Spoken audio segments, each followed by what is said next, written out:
All right, it is March 15th, 2023. Welcome to Skol Sessions, the post-open episode. I am your host, Erik Castiglione, owner and head coach of Viking Athletics, once again joined by Coach Nivi Carbonell. Skol. Skol. And the topic for today is the Open. Last podcast we did, we were kind of talking about why we do the intramural Open, how we view it within the gym. And now that it's come and gone, we kind of want to dive into the workouts, give our thoughts on what was tested, how it all went, and we're just going to kind of go from there. So there's definitely a lot that we can unpack here. We can certainly tackle it from a number of different angles. We can look at it as athletes, we can look at it as coaches, we can look at it from an affiliate owner's perspective, and each one might be a little bit different. So I know you already wrote a blog post on your thoughts as a coach. Yeah. And you raised some very, very good points there. So we can start with that. Yeah. And I think that's a great starting point because, I mean, why are we coaching in the first place? And, if CrossFit claims to be functional movement, one of the definitions they use for functional is occurring in everyday life. And now I'm blanking on the name of the guy who said it, but it is on one of our bathrooms. I think it's Charles Staley, actually. I think so, actually. The gym is a laboratory for life, and we can build mentality and habits in the gym that will serve us in our larger lives. And you hear it over and over again, people talking about, oh, well, if I can get through Fran, I can get through anything. And we already did an episode on mindset. That's certainly a big part of it. But when we talk about movements in particular, and you use the burpee as an example, which I thought was phenomenal, how do we relate the burpee to everyday life? And how do we contextualize that for members who freaking hate burpees? Yeah, I know. And it's definitely a point that I made in there, just because I know no one likes doing it. Like we hear about it all the time. And just the concept of like, oh, well, why am I ever going to need this? It's like, I just got done with doing the adaptive inclusive trainer certificate. So, congratulations on that, by the way. Thanks. But one of the biggest things that kind of opened my eyes to it a little bit more was when you're dealing with someone in a wheelchair and kind of that ability to use their upper body to press their body off the ground and get themselves back into it. Now, it's not a perfect example, but I think that forced me to think about that a lot, especially during the Open when it came to like, oh, we had to do burpees and burpee pull up and things like that and shuttle run right after. And I know no one likes burpees. So for people listening that might not know what adaptive means, what is an adaptive athlete? So an adaptive athlete, we call them adaptive, but again, we could play around. It's like someone with something going on. Hey, it's a person with a prosthetic that doesn't have their full leg, doesn't have a full arm, or has amputated a portion of a limb, can't walk. It's a seated athlete that's stuck in a wheelchair and kind of does most things in a wheelchair. Occasionally they are allowed to kind of like, they're recommended that they come out of their chair all the time, especially when it comes to like sitting for long periods of time. They can create sores and things of that sort. The idea is looking at it from a different lens of like, we know what everyday looks to us on a normal, consistent basis, but what does their everyday look like? So that's, as a coach, it's good to hear stuff like that because it puts things into perspective that what we consider, oh, this is what normal is not normal for people in those situations. Or it's certainly things we take for granted. Yeah, it's like, oh, I'm gonna go take a walk around the block. It's like, well, there's some people that their everyday can't do that. Yeah. And it's especially when it comes to like programming certain things, and like I'll use a seated athlete as kind of the preference for this. Like if they're always pushing themselves around, right? They're always pushing their wheelchair with their arms. So if they're coming in for a day with a lot of pushing, maybe consider doing a pull. Things like that, because they already live in that world of, hey, I already have to exert myself over and over and over again, and I don't want to overdo it. Constant pushing. And learning how to, hey, adapt this to other things, because while it is, and it's cool that they address it in this certificate too, because there's a lot of people that live this way, but then there's also people that live with it temporarily. Hey, I broke my arm. Hey, I broke my leg. I can't go to the gym anymore. It's like, no, you can. There's ways that we can adapt it in such a fashion where you can still keep the rest of your body fit while one portion of you is on the mend. And I found a lot of interesting things, like learning how to squat when you're missing part of your arm. That's always fun. A front squat when you're missing part of your arm or your complete arm. And maybe they have a partial limb, right? Maybe they're holding their arm like across their chest. Like if someone dislocated it, they have like that big brace and sling that they have to wear across their body. They can still do stuff like that. You can still do banded work, things like that to kind of simulate a stimulus.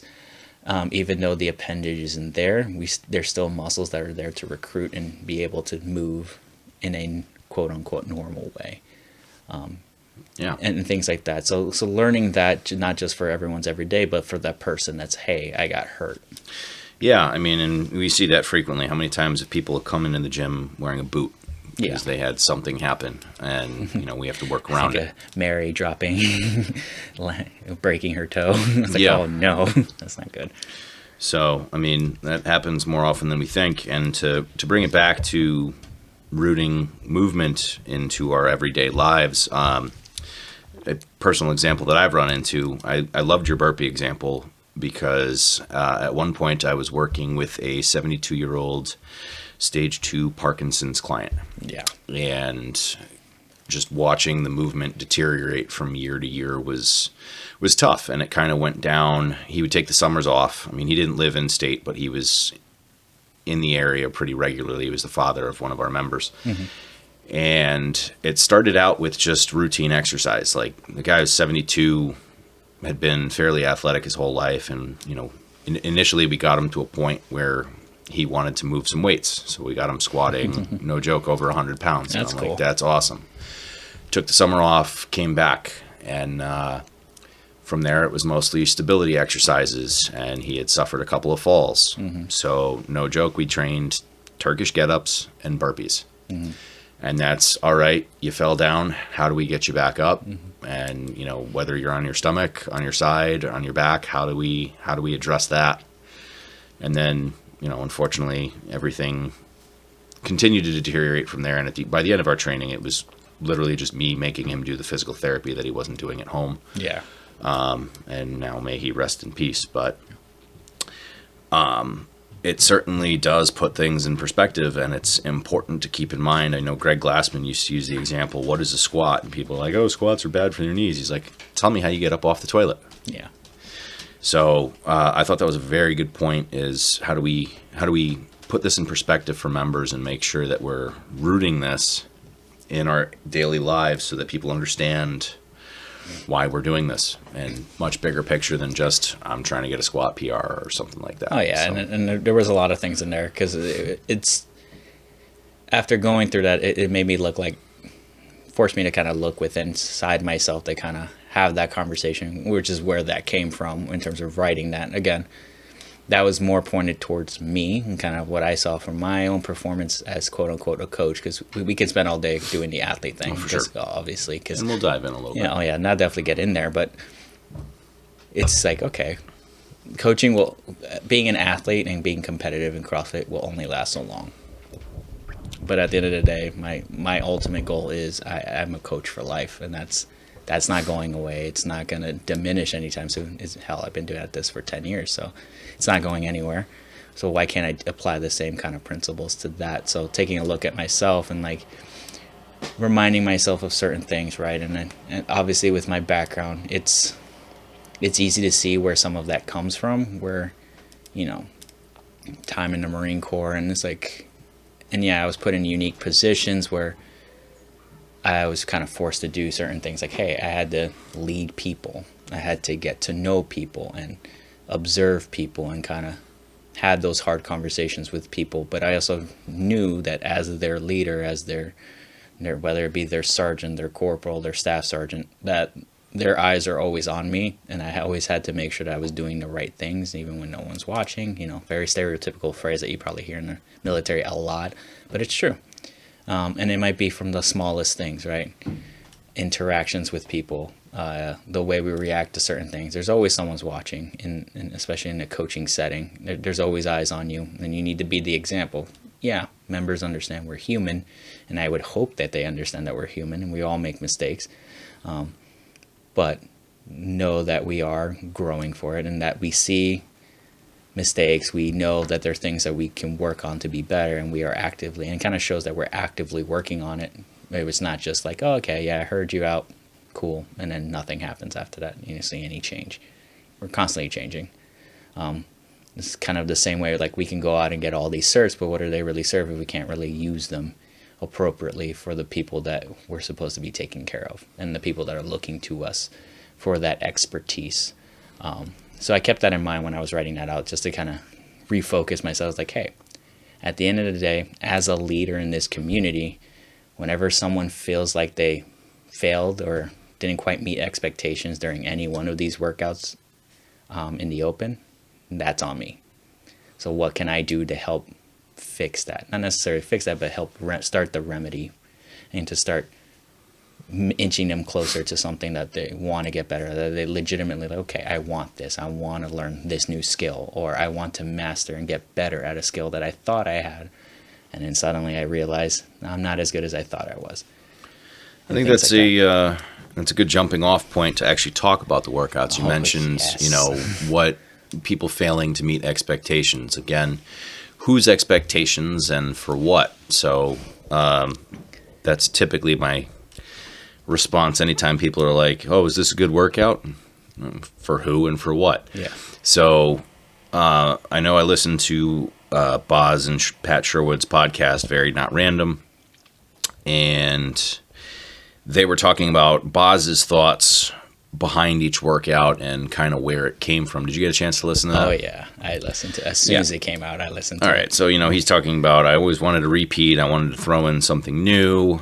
And, we can dive into his thought process behind it. But I think that's, at least in terms of the general motivations, I thought they raised a very good point. What is the point of the Open? Yeah. And it was, we're trying to make it inclusive. So I'm glad you brought up the adaptive, because for those that don't know, CrossFit has added adaptive divisions to the games.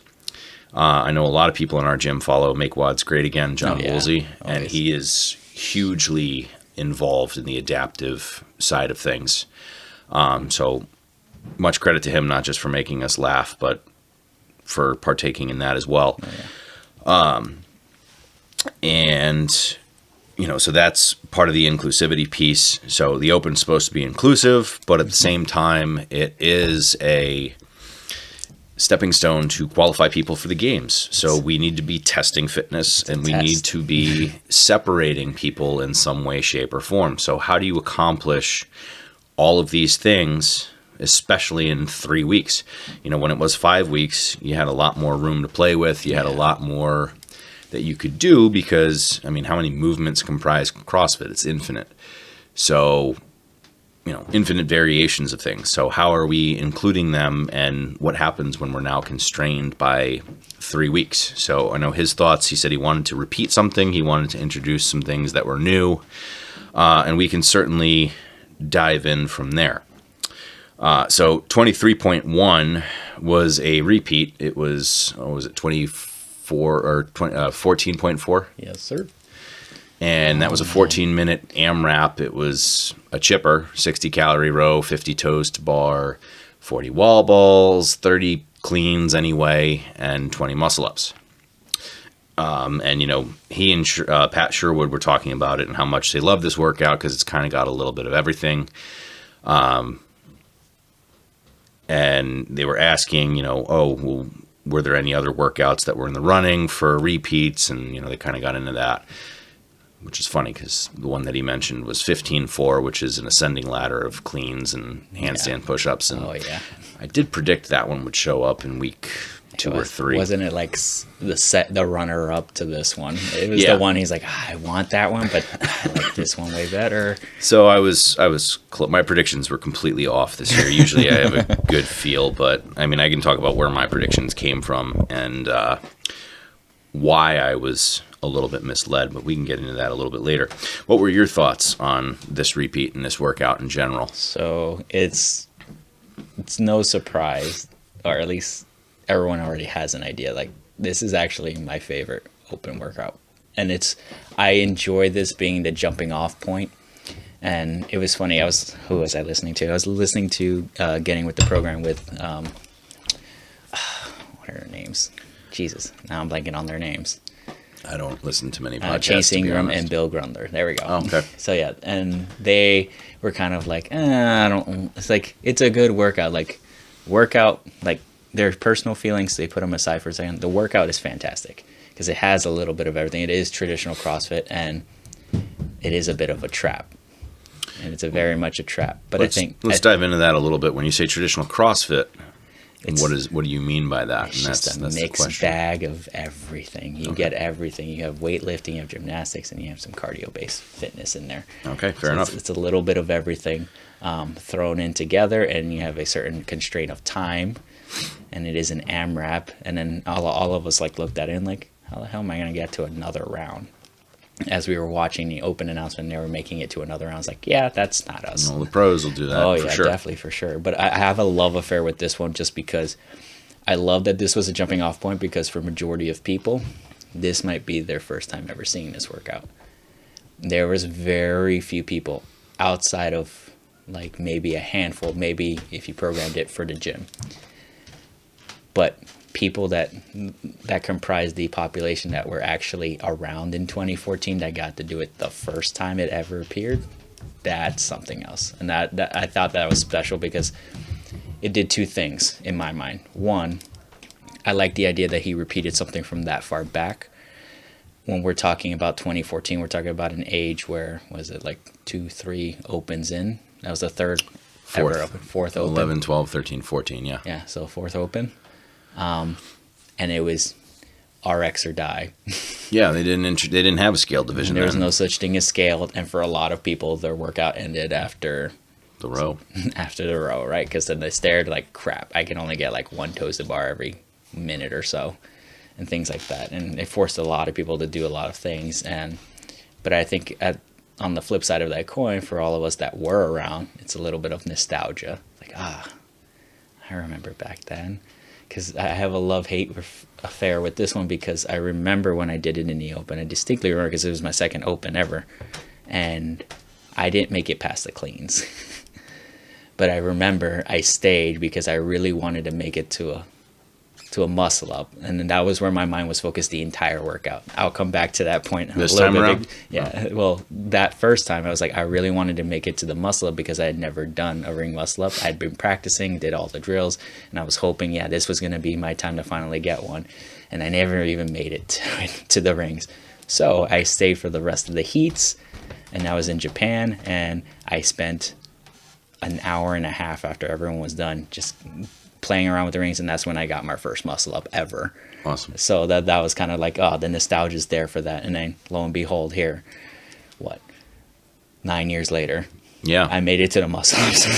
I only got one. I wish I had two. I definitely had two in the bag, but definitely my arm stopped working. Oh yeah.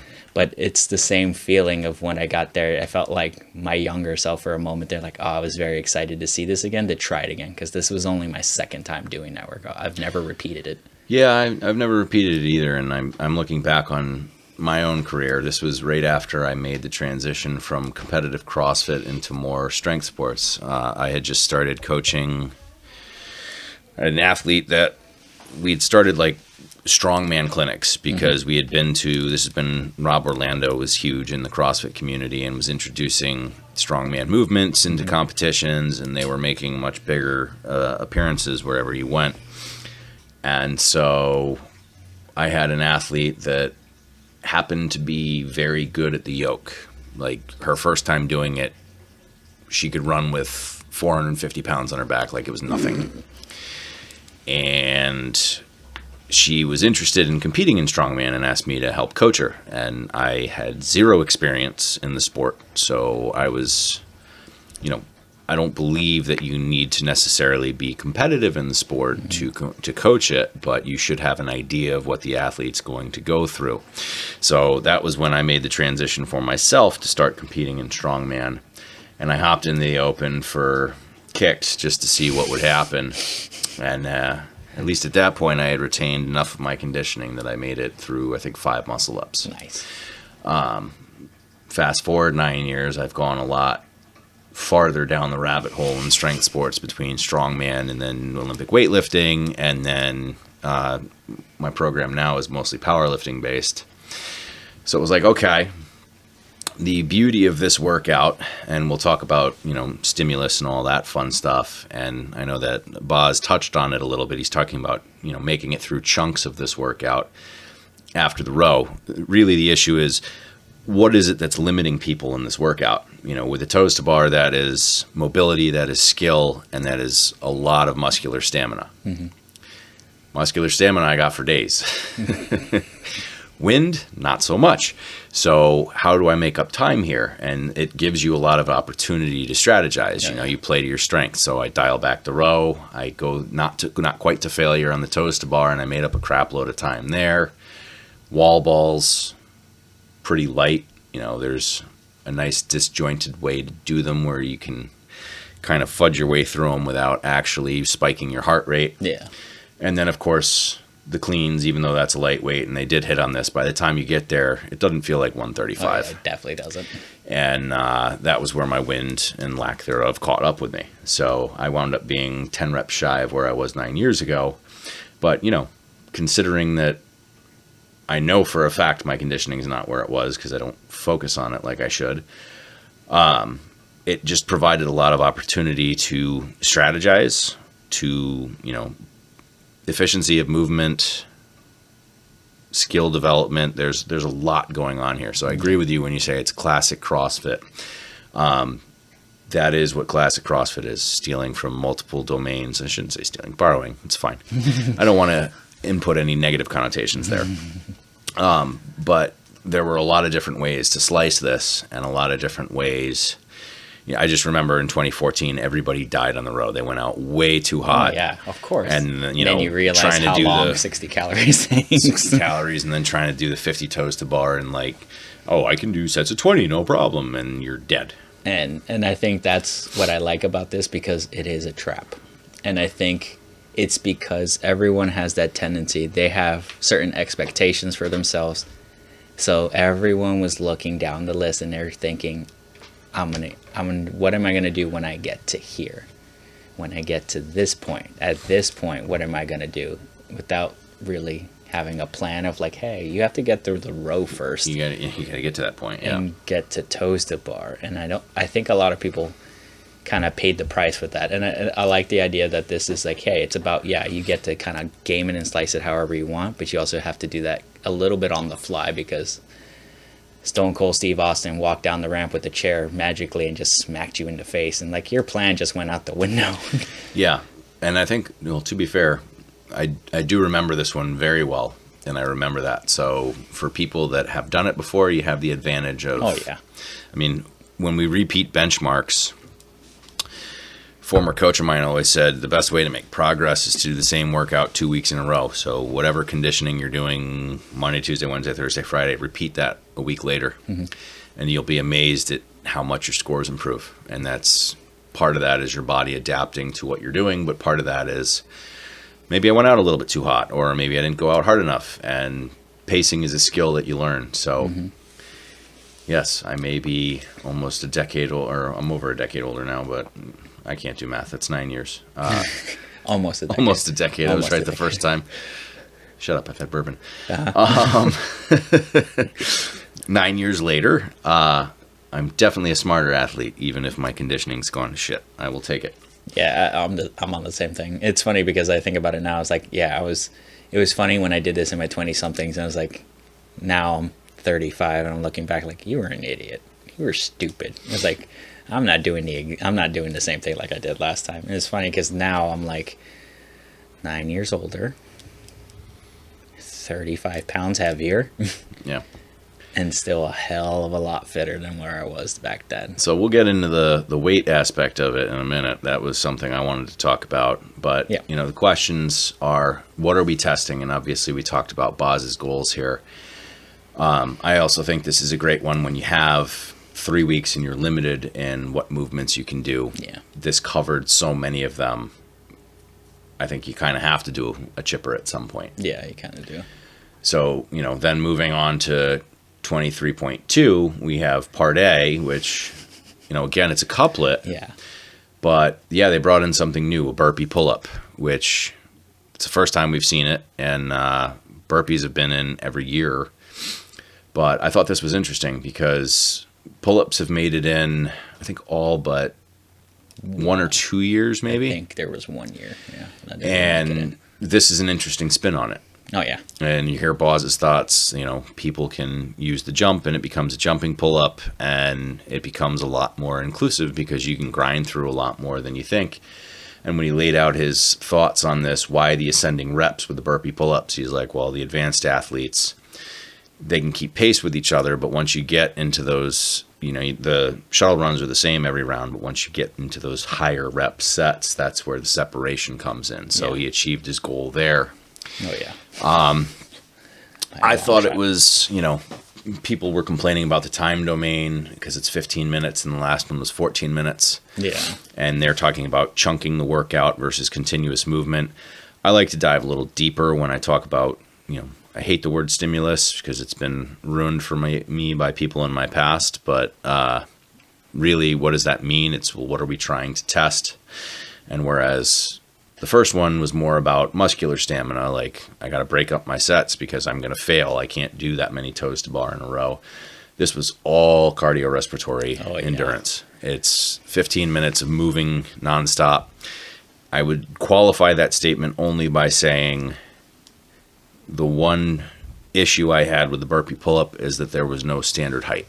You just couldn't touch the bar. So if I was able to use a pull-up bar that was just out of reach, now you can use your jump to help you out, and it's a lot more cardio. But if you're one of those that has a 6 or 8 inch jump and now you have to do a strict pull-up or a kipping pull-up in order to do it, that certainly changes the workout, and it's a little bit different. So I will give them a break because it's the first time we've seen this, but a little bit more standardization there. And I mean, that's hard too. This is where, as an owner looking at the logistics, and, you mentioned the floor plans were kind of silly, and we'll get into my gripes about this open in general. And that's one of them. Yeah. Because that certainly is not inclusive. The standardization has been a challenge that they've faced every year. And I would say this is particularly where it came in, is the variation between people with minimal jump or minimal pull who could use the jump to get over the bar versus people that had to do a legit pull-up. Yeah.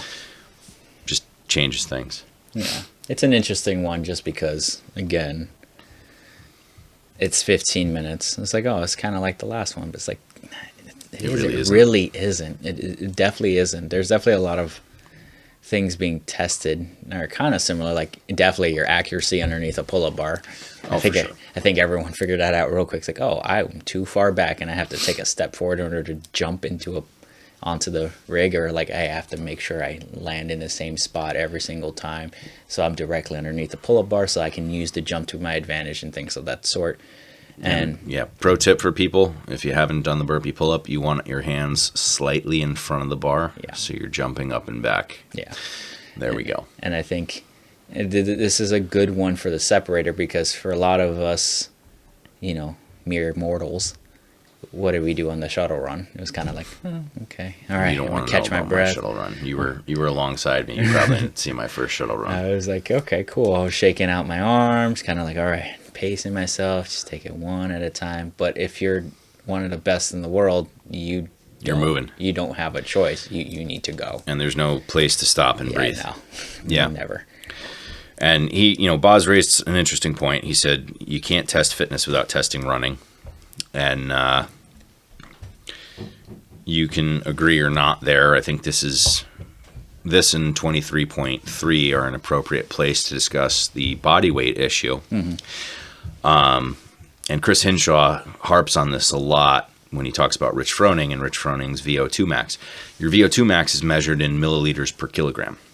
So it is heavily weight dependent. He's like, if we got Rich down to 140 pounds, he could set a world record marathon because his VO2 max is phenomenal. not that Rich would ever do that. But in this workout, why is it that, we always say that rowing favors taller, heavier athletes, and it's because the machine's bearing your body weight. You're not bearing it. When you're running, you're bearing all your weight. So it certainly affects heavier athletes, not to mention the pull-up aspect of it. We can talk relative strength versus absolute strength here. Yeah, but gravity is going to have its way with you. Yeah, and it's a challenge for heavier athletes. And I know WOD Science did something here where they're talking about, because they analyzed this and they're like, all right, based on the data, what was the ideal body weight for people in this workout?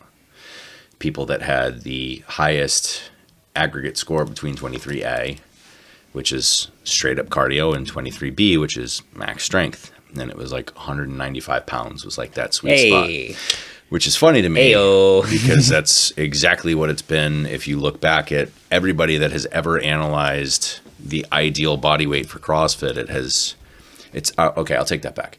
In the early days of CrossFit, it was like 185 to 195. Yeah, it's probably moved up about 10 pounds now. I think now it's like a solid 195. Yeah, for sure. 195 to maybe 200 because the weights moved by these people have gotten significantly heavier in the last decade, easily. Oh, yeah. Which brings us to 23.2 or 23.2.B. I can't talk. 23.2B, that one. I've called it 6 different things the entire Open. This episode is sponsored by bourbon. Yeah, right. No, I've messed that up the entire Open. Even when I'm typing it out, I've messed it up. And it was 1 rep max thruster. And I enjoyed that as well because it was an interesting take on the thruster. And that's exactly what Boz has said, is the thruster's made it in every year.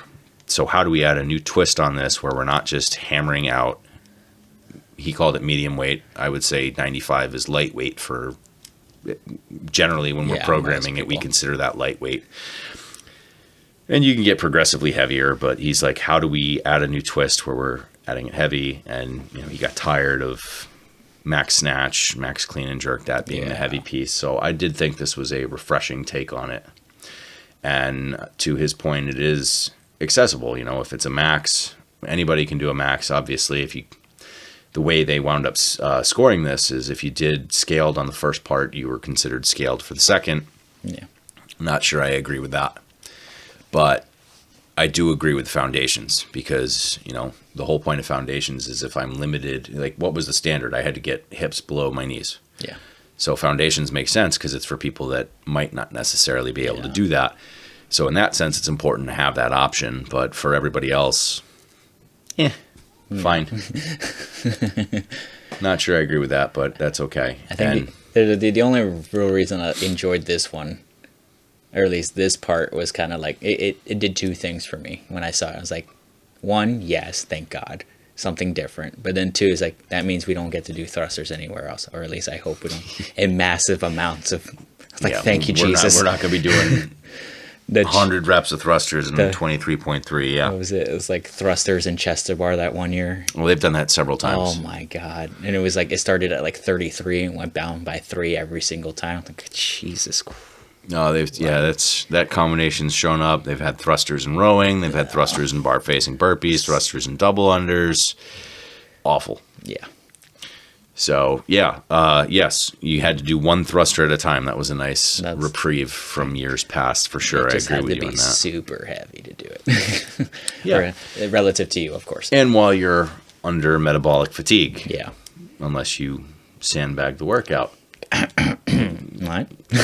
He's talking about people didn't just do 1 rep in 23.2A and then sit on the bench for 14 minutes. And I'd be curious to see if people did that, and he disqualified them like Castro did in years past, where you're reintroducing, or not reintroducing, you're introducing rules after the fact. I think this is the one workout. Like the workout itself, I don't have a problem with. The A and B, I enjoy. The one thing I don't agree with is the way it's scored. I would, yeah. And that's always been a contention for like certain things like this, especially when it comes to an A and B where one is a pure strength test. I think that's always been the issue. And I think there is an easy fix. It's just acknowledging if they want to use it or not. And that's, hey, where did you place for A? Where did you place for B? Let's average them out. So I think that does come into the ranking. So I'll use myself as an example. I won't say I sandbagged it because I didn't just do one and sit on the bench. Oh, yeah, of course not. But, I mean, I moved the entire 15 minutes. But like I said, I have not been hammering my conditioning. And so I had no plans to push myself super hard. We also had our intramural open. And, where ego comes into play, I want my one event win. So I knew that was going to be on the thruster. But I had to make sure that I was fresh enough that I could do it. And I'm a little impressed with myself because I could have pushed a little harder. I feel like I had more in the tank on the thrusters, but to be honest, I haven't really lifted that heavy overhead in I don't even know how long. But to give you an example on worldwide rankings, my score on 23.2A was not very good. I shouldn't say that. That kind of detracts from people who may have struggled with the pull-up aspect of it. Yeah. For me, it was not that good. Yeah. I definitely could have put more effort into 23.2A. I chose not to. And so my ranking worldwide out of like 164,000 men was around the 120,000. Yeah. So not great percentile-wise. Contrast that with 23.2B, there it is. There it is. I was 1997 worldwide, top 2,000 in the world. Good year. Didn't gut. So American yes, Godzilla you could go ahead and average that, but if you look at that combined with my performance overall, people that do that, what is the limiting factor? And I've made no secret of the fact that it's my wind. But if you look at, 23.1, what killed me there? It was my wind. What killed me in 23.3? It was my wind, and we'll talk about body weight as well there. It certainly did not go as expected. So where did I finish up? 58th percentile. Not great for me, considering that at one point I was top 500 in the Mid-Atlantic. Yeah. It's a hell of a drop down. And again, it's me being honest with myself. Yeah, this is not something that I'm focusing on right now. I'm doing it for... my cousin asked, he's like, are you competing in the Open? I said, I would say that I'm completing the Open. Yes. I'm not competing in it. There's a lot of us that are like that this year. Right. And it's a different mindset, and it's fine. And, you see what happens. But that's kind of the point is, what are we testing? And that was a point that I wanted to bring up is, who does this favor? Mm-hmm. And so we talked about the supposed ideal body weight after 23.2, which was like 195. But what happens with heavier athletes? Mm-hmm. I am 20 pounds heavier this year than I was last year, and I've never had any trouble with wall walks. And in 23.3, I felt every single one of those pounds, and it was not good, and it destroyed me. Like, I had planned to make it past 6 minutes because the snatch weight was nothing. And I figured I'll get a handful of handstand push-ups. I can still do those at my body weight. But those wall walks freaking killed me, man. And it was humbling, and it was frustrating, and it was not nearly... That was one area where I was vastly under where I thought I would be. Yeah. In the first two workouts, I had a plan, and I more or less stuck to it. That third WOD freaking killed me. Oh, that's a good segue. Yeah, by all means. The third WOD. Oh, God. There's a lot of thoughts on this. 23.3. So within 6 minutes, you were to complete 5 wall walks, 50 double unders, 15 snatches at weight number 1. So it was 95-65 for everyone but certain masters age groups.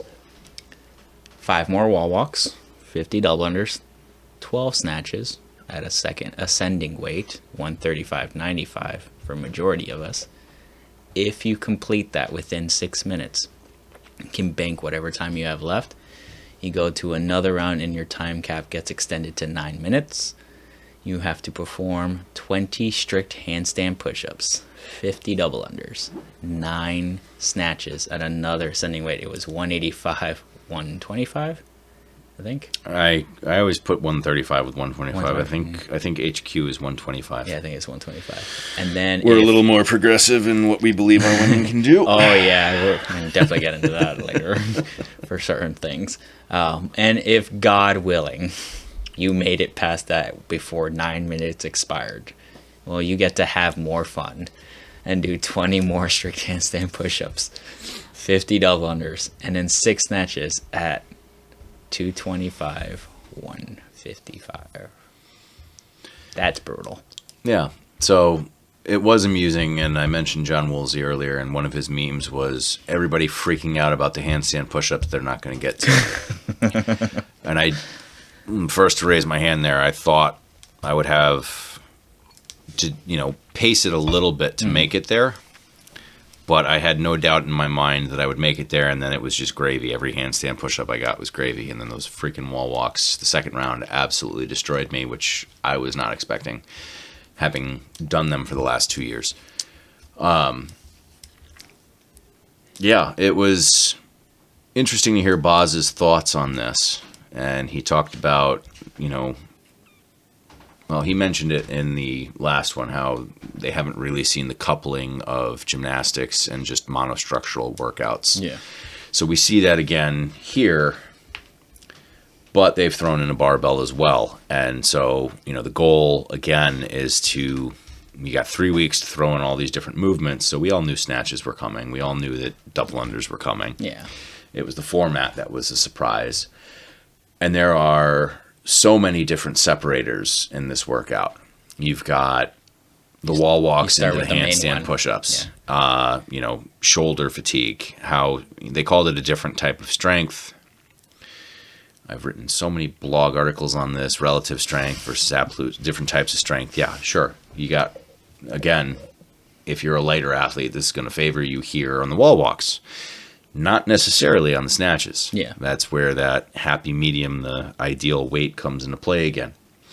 You and I talked about double unders and what happens if you have people that can't relax during double unders and they're super tight and now they're cranking on their shoulders again during the double unders after the wall walks. And now you got to do the snatches. All shoulders, so a lot of shoulder fatigue there. Yeah. So you got the separator, because you've got progressively more challenging gymnastics movements. You've got progressively more challenging weights for the snatches. And then, of course, you have to be able to do it fast enough to add more time to your workout, which that general format goes back to, I think 2012 is the first time we saw that. I don't think 2011 had it. And that's always a mental challenge, too, because like you said, and you posted this in our group, is how much do you want to hurt? Yeah. Like, can you push hard enough to extend your suffering another 3 minutes? Yeah, it's funny when we think about this, because I feel like obviously when it comes to the Open, it's like a special event, so people kind of look at these workouts in a different light, because it is quote unquote a test. That's what it ultimately comes down to. And the funny thing about it is he gave us a little bit of a gift, I think, Boz, with this one, just because it helps us as coaches, looking at it from a coaching perspective, teach you guys to do something that you don't necessarily do in class. And to put it nicely, because there's definitely worse ways I can put this, is to shut up and color. It's hard to do this in a very normal day class setting when, hey, we can program a workout. Hey, I really want you guys to push. We know there's plenty of people that won't necessarily push themselves to being uncomfortable, but for some reason in the Open, right? It's a special occasion. People are watching. There's someone counting all your reps for you. It's great. You don't have to think for yourself. They'll just tell you what to do.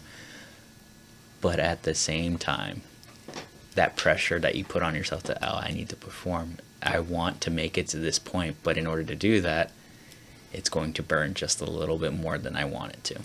If you really want to get there and you really want to push yourself hard, you need to basically it's game day. Yeah. It's a test, and they talk about this, and I've written on this subject in the past. You could certainly use these workouts as training. Yeah. Oh yeah. But again, it's and we mentioned, I was talking to you about Fran earlier, at some point the only way to get faster, when you're a seasoned athlete, you can strategize the hell out of it to improve your time to a point. But once you're able to go unbroken, the only way to go faster is to physically go faster. And at that point, it's how much do I want to hurt? Yeah. And it's the testing mentality versus the training mentality. And it's a toggle switch that you have to be able to flip. And again, to reflect on my own Open, to me, this was training. I wasn't testing myself. But that's exactly what you're saying is, and maybe that's a good reflection to have. Do we flip that switch enough in our own programming where people are going to flip it and try to PR? That's why we throw in the benchmarks. That's why we throw in 1 rep max days. Yeah, and it's something for them to think about too, because as coaches, we'd guide you, we'd direct you all we want, but ultimately, the way your performance goes comes up to you. Yeah, it's what you want to do with it. And we can lead you to the door. You got to walk through it. Yeah, that's all that comes down to. And from an athlete's perspective, for myself, for this one, I could definitely see where the body weight comes into play. But I think the thing I love the most about this workout is that the snatches. The only way you get through snatches as quickly as you can is if your technique is on point. It doesn't need to be perfect, because no one's is perfect. But it needs to be on point. I did like that too. Yeah. The only way you're sparing your shoulders is if you're not pressing out. Yeah. Any press out is going to compound everything else you're dealing with. If I get full extension every time and it pops off the hip and then my arms barely have to pull and they just fly straight up, money every single time. And that was something we ran into, and I've talked about my general dislike of wall walks in a Metcon setting. Yeah. I'm starting to soften a little bit there because, again, it's the training versus testing mentality. Yeah, and, why the hell would we ever test a 1 rep max in a fatigued state? Mm-hmm. For the general population, it doesn't make sense. But if you're in a competitive setting and it might come up, damn well better practice it. So, again, testing versus training, competition versus day-to-day life. I'm still torn a little bit on the wall walks because my whole thought with that movement in particular is that it is a drill to drill your position with handstands. And I would equate it to doing snatch balances in a Metcon under fatigue. Yeah. Which, I can make the argument, I want to drill my lockout position and my accuracy in the catch when I'm doing a snatch. But to me, there's just better ways.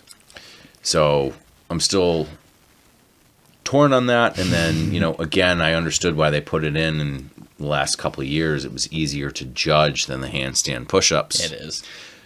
But now we have both wall walks and handstand push-ups in this workout. So what's the excuse there? It's strict. I think. And they were strict, yeah. For the wall walk, for the most part, especially looking at it from a gymnastics perspective, I look back on it and I think about it, and the only way to get really good at this movement is you have to practice it consistently, and it comes down to very basic shapes, right? The hollow being the most important shape for this. If at any point your body arches in this position, you're already screwed. You're screwed. And I think it requires a level of accuracy that probably people are not used to, because especially when you're fresh, we tend to we're gonna go super fast. But it was funny because when we did it, because we did it in the same heat, I chalked my hands before I did the wall walks and before we said 3, 2, 1, go, and I did that on purpose because you're the reason I had to clean. I'm kidding. Yeah, sorry. Yeah, that was me. But I did it on purpose because I wanted to leave marks of where my hands were. Because the thing with this, if I'm holding a position properly in terms of my midline, hollowing out, walking up as far as my hollow will allow, and I think that's where most people screw this movement up, is they go farther and they let their hips anteriorly tilt, the hollow breaks completely, and they look like they're bending into the wall as they try to walk up it. Because I know where my hollow is in that, I know how far I need to walk up, I know how big my steps need to be. So I use the chalk hand marks to, hey, I'm counting. It takes me 4 steps to get to the line.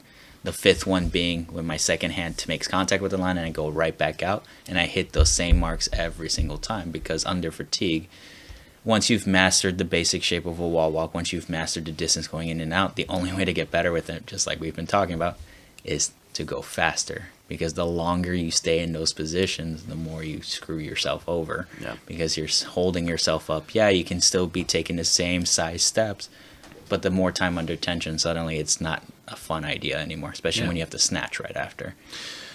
Right. So practice, I mean, obviously CrossFit has the 10 general physical skills, and accuracy is a big one. Yeah. And, you know, they've had handstand push-ups standards in the past that I felt punished poor form. You've got the snatches here that punish poor form, given everything else in the workout. And I will keep pushing back against wall walks, snatch balances, whatever. That's fine. That's my own opinion. But at the same time, like you said, if accuracy is something you're testing, that is then a valid argument for including these. And I also found it interesting, you know, there was the 10-inch line that your hands had to touch, and that was the only standard for the handstand push-ups, which, again, depending on body type, could benefit or be a detriment to you. And again, the reason I want to bring up body type and weight, I already shared my own experience where, good God, I felt every single pound heavier that I was on the wall walks. We also had an athlete that was forced to go RX because she was too short and could not get her hands over the line for the scaled standard. So what do we do in these cases, you know? And I thought Boz did a great job in general, and I will cut him all the slack in the world, as, you know, there are growing pains as you certainly take over more responsibility and run this. And one area where I definitely want to give him a shout out was, this was a problem I had with CrossFit HQ in general in the past, was a failure to admit when you've made a mistake. Yeah. There was zero accountability there. Like Castro in the games, when they did Murph in the middle of the day and people are getting second-degree burns on their hands from the bars, and his reaction was, I guess they're just not fit enough, and people are getting like heat stroke and carted off, and I'm like, that's messed up. Yeah. And we saw this with the equipment lists, and it was unclear what was for the Open and what was clear, what was for the quarterfinals. And people reached out and they're like, you know, because when they first included dumbbells in the Open, there was a big uproar amongst affiliate owners who didn't have dumbbells, and they're like, you expect me to drop all this cash to invest in more equipment for this? Yeah. Are you kidding? And this year it included kettlebells. And people are like, I don't have, and 70-pound dumbbells. Actually, that was the big one. People are like, all right, I got the kettlebells, but I don't have 70-pound dumbbells. You're now telling me once again I need to invest all this capital in order to do a fun event for my affiliate. Giant middle finger. And they reached out to him, and the reply was, my bad, you guys. That was for quarterfinals. I did not make it clear that that was not for the Open. And I'm like, that's a fantastic culture shift. Yeah. And I will give you a ton of credit for that. So that was definitely a positive. And I think the more they communicate with us, the better. And, you know, I'm still waiting to hear back. You know, I said we would get into our gripes about this a little bit, but I think that's one, is how do you account for athletes that are shorter? Yeah. And then the other was, you know, I've talked about, and you mentioned this in your article, 20-minute total time domain for 23.2. And sure, it's a challenge for coaches. And if you're 100% on point, you can do a 10-minute warm-up and athlete briefing and transitions and fit all that into an hour with 2 20-minute heats. But the reality is, especially when you got class at 5 a.m., I need to pee. well, yeah, it also assumes that your athletes are 100% on board with what's going on. They don't have any questions, and it assumes that they're actually watching the Open announcement as well. Yeah. And what bothered me about that one, yeah, we knew it was going to be over, but then CrossFit HQ included the CAP guide for how to run the class, which, including the cool down, was 62 minutes. Yeah. So even their lesson plan went over by 2 minutes. And it's like, and you're really expecting the rest of us to accommodate this? So that was a gripe I had. We already talked about floor plans and how they were kind of silly and didn't silly. give enough flexibility for a lot of affiliates that might not have those layouts. I think if they want to include those, the stipulation should be they should put a mark on there like, hey, this is only for someone. Hey, if you're filming and you don't have an official judge, you need this floor plan. Outside of that, no one really cares. Yeah, like the 8-foot distance between a barbell and a pull-up bar. Yeah, no one cares. Why? Yeah, no one cares. Unless you're planning to go into games. So I think that's part of it. And, when we're talking about accessibility, I think that kind of seemed a little bit tone deaf, and the shuttle runs might have as well. Shuttle runs in and of themselves, not so much. Yeah. But given the layout with that, you had to be this distance. We ran into a little bit of a situation where we had to be creative in order to run heats of 8 people. 8 people, yeah. And, what if you have a garage gym? What are you going to do there? Josh Bridges ran into another room. Yeah. Seriously. Literally. So, in terms of accessibility, again, it's CrossFit prides itself on having these definitions for what is fitness.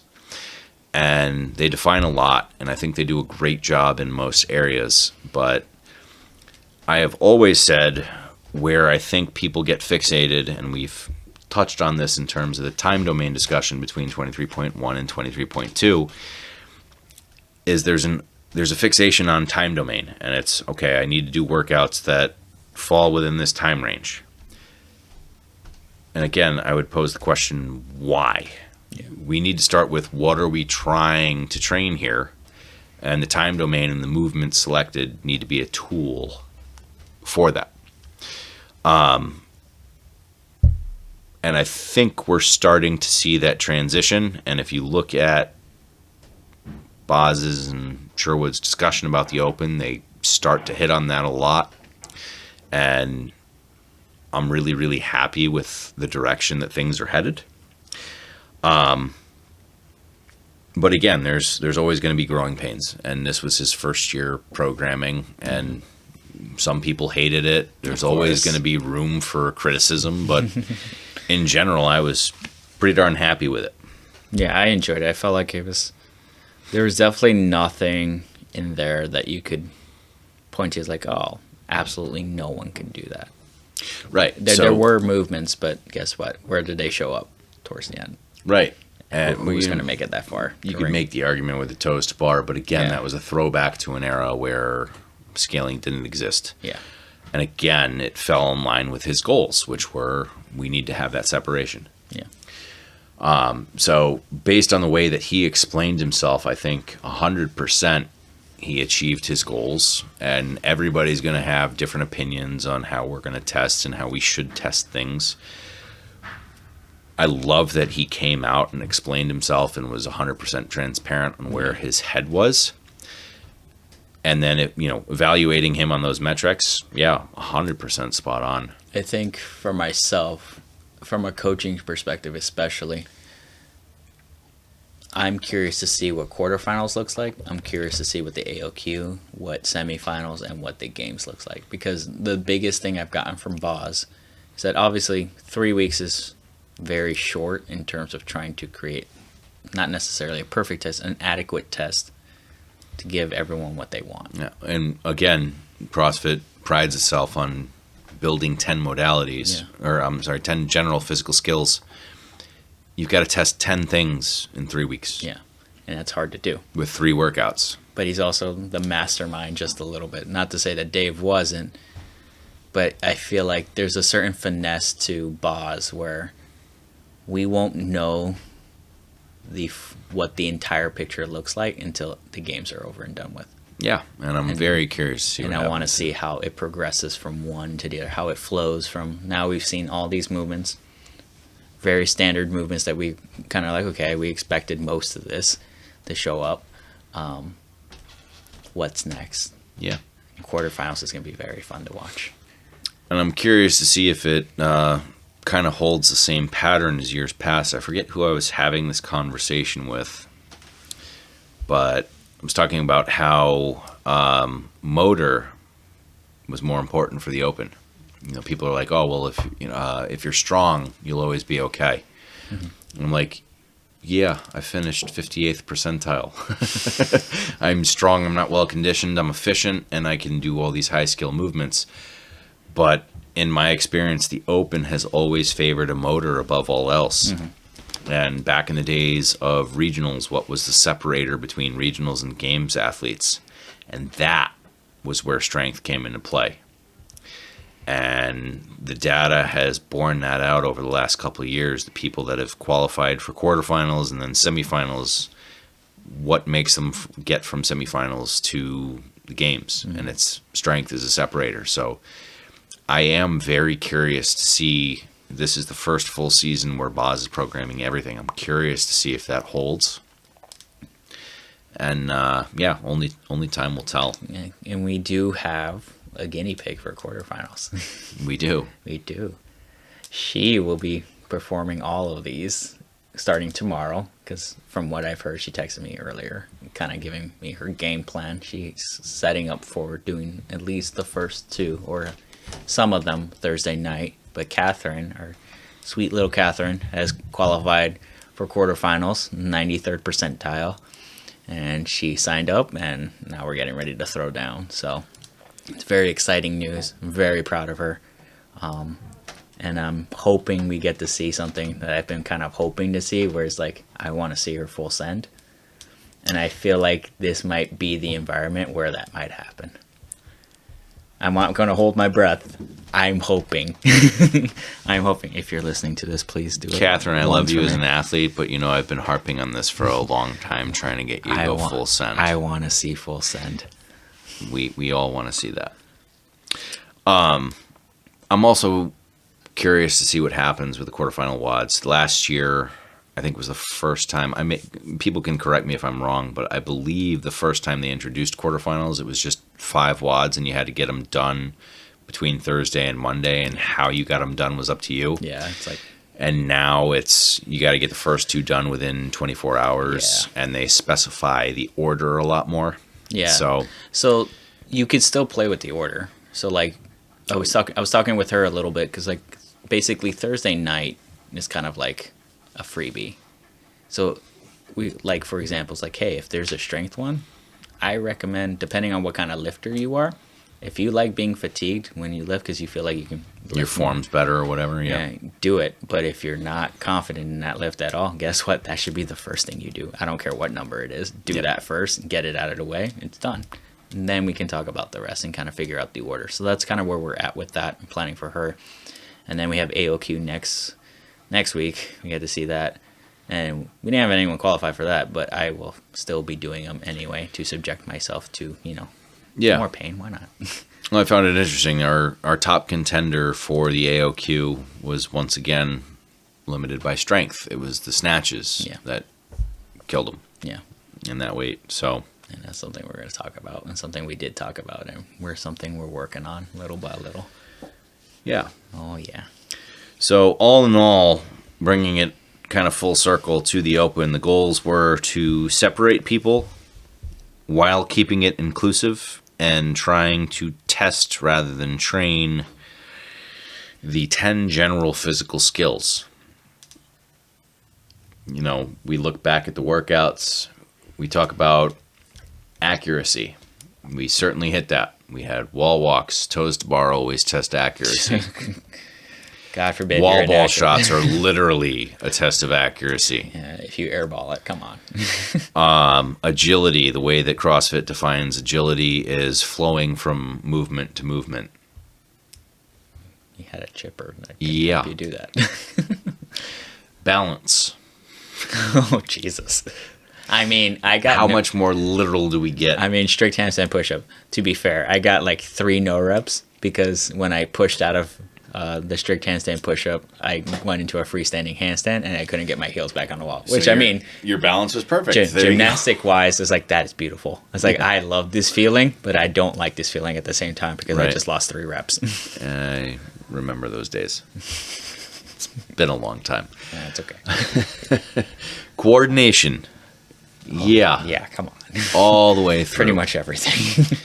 Cardiorespiratory endurance. Yeah. Week 2, 100%. That 60-calorie row is probably the first thing I think of. It's like, do you really know yourself? Sure. You went out Week too 1, hot. yeah. Did you know to hold yourself back? Did you even think about holding yourself back? Flexibility, mobility. Yeah. Toes you got to bar snatches. here. You got toes to bar. You Toes got are very easy when you're flexible. If you're not, it sucks. I attest to the suckiness. Then we have muscular stamina. We already talked about that. Was heavily favored in week 1. Muscular strength. We had a max effort, power, and speed.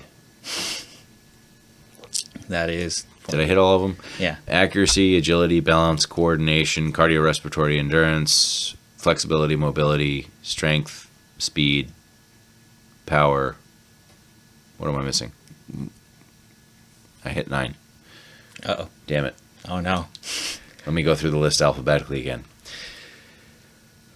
Accuracy, agility, balance, coordination. Mm-hmm. Those are all neurological. Yes. Cardiorespiratory endurance, flexibility, stamina, strength, speed, and power. There we go. Okay. Got them all. CrossFit was on the phone like, we're about to start taking away right. some certs real quick. Like, oh no. Here's your free L1. You need to go back. Yeah, right. And maintain my L3. No, Jesus. One day. Happy they changed that. 36 continuing education units and only... I just read it and I don't remember. It used to be, I think it's 250 coaching hours or something like that. So or it 150. Yeah, so to get L3, it used to be 750 hours. And now it's like 500. And now it's 375. They cut it in half. So they cut the requirements to get there and they cut the requirements for maintenance. And that's the next one. Yay. After PN, that's the next one. Yeah. Anyway, so we hit all the themes, and if you're looking at how CrossFit defines fitness, they did a phenomenal job. And, I mean, was there ever any doubt? Boz is... He's very cerebral. Very cerebral and type. 100% bought into the methodology. And while I may come from a different place when we're talking about evaluating workouts and how we want to test people, to be fair, a lot of my certs and credentials are outside the CrossFit world. So that obviously influences the way I think. He is, I mean, you've met him, and he is the head, or he was the head CrossFit judge, and that is his whole world. Yeah. And there's definitely a certain amount of love, like a love and appreciation, and like at the basic level, and it just influences everything he does. And he upholds it 100%. Oh yeah, for sure. And so, yeah, we can complain about time domain and everything else, but all in all, I think this was a great open. Yeah. And I'm even more pumped by, based on the energy that we had in the gym. And for anyone that may still be listening, even though we've gone over an hour, the trophy is currently at Mr. Trophy right now. It is being engraved with Team 2, Too Legit to Quit. And once they call me and tell me that the engraving is done, we'll show you guys. Yay. So, all in all, I was very happy with this open. My gripes were minor. And there's always going to be gripes. You're never going to make everybody happy all the time. Yeah. So I thought they did a great job, and I'm very, very excited for the direction of CrossFit going forward. And I hope we as a gym keep the energy and the momentum going. And we'll see what happens. Yeah. So good luck, Catherine. And then you need to use the AOQ as a qualifier for the IFFF. Yes. So good luck to you as well. Oh, thank you. And I think, This was a good Open. I appreciate this Open a lot more just because it's my last year in the good old young buck division. It's over. Welcome to the Masters. It's over. It's over. So now the real training starts because now things get serious. Well, everyone's like, now everything hurts. That's not true if you do it right. Yeah, definitely doesn't. This is my second year as a... Is it my second year? I don't even remember. I don't pay attention to things like that. Yeah. I know that I am technically a Masters athlete. I think it was my first... I don't even know. I was looking at USA weightlifting, which is the end of the calendar year. Yeah. So last year I was a Masters athlete for that too. Yeah. Whatever. Doesn't matter. Still hit top 2,000 in the world. There you go. That's all that matters. That's all that counts. The one thing I can hang my hat on. And that's what I said. If you're going to be a one-trick pony, you better be pretty good at that one trick. Anyway, I am very curious to see what happens tomorrow with the release of the workouts, and I think this is a good note to end on. I think we covered a lot of ground, and all in all, I think we're both very happy with the way this Open went. Definitely. And, I love, like I said, I love the mindset of HQ in general, and I'm very happy with the direction that they're headed, not just with the workouts, but in terms of a company. So I think it'll only get better from here. Yeah. Cool. Cool. All right, guys. Thank you for tuning in, and we'll catch you all next month.